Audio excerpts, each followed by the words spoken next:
Greetings, dear people of God at Trinity. Thank you for joining me for this week's reflection.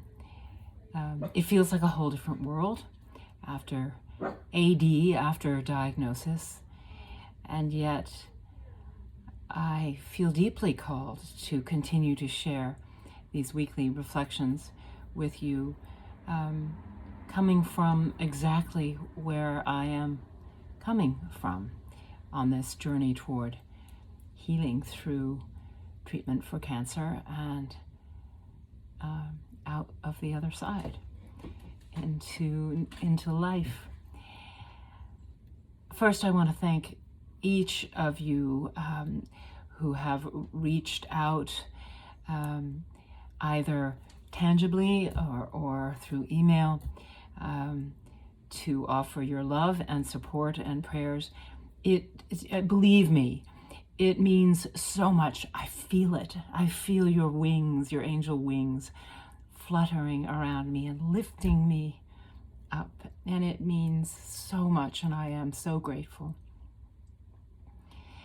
And if you haven't reached out, let me just remind you that sometimes the Spirit speaks in sighs too deep for words. And you don't have to join the Facebook post, so to speak. I know you're there. And we are a community. We who listen separately and are brought together by the Spirit. I offered, in the midst of insurance calls and procedures and all, a reflection to the Global Advisory Council for Thistle Farms that I co-lead with two other dear friends.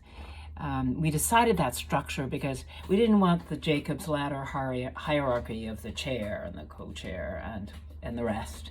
We wanted a circle. We wanted those who were delegated to keep things going and organize people and get us all together and create the agenda, and then to share together, given our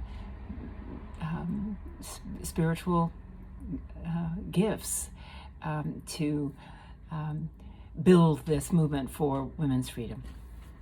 And I wanted to share with you a part of what I shared with them as my reflection this week. And since I'm living in kind of an even more than usual bit of a spacey place, I'm going to read what I wrote, so forgive me for that. Read what I said. I said, I've been thinking about wild geese ever since I had a dream a week or so ago about a whole flock of them. They were flying in their fabulous V formation. Think of that in your mind. I'm sure you've seen them. As I watched, the lead bird peeled off to the back, taking advantage of the lifting power of the birds in the front. Just as they were almost out of view, unexpectedly, the new lead bird also peeled off to the back, and another took her place. And then the V disappeared beyond my sight. That's how wild geese fly so far, how they work together, how they defy the distance and expectations. They share the leadership. They are part of a team.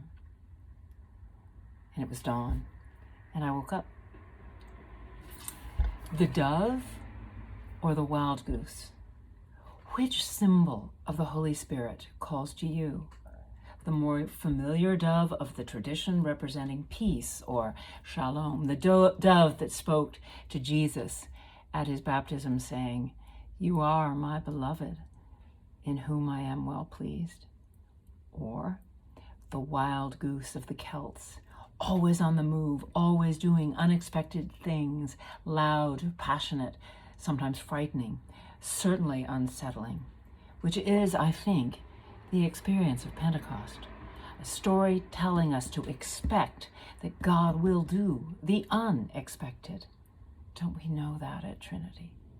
It reminds us of the surprise, bewilderment, fear, and astonishment that rattles our bones when the Spirit of God has descended upon us.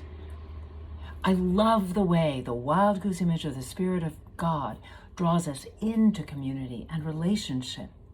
By creating a holy mess of confusion, she really ends up leaving us with two choices.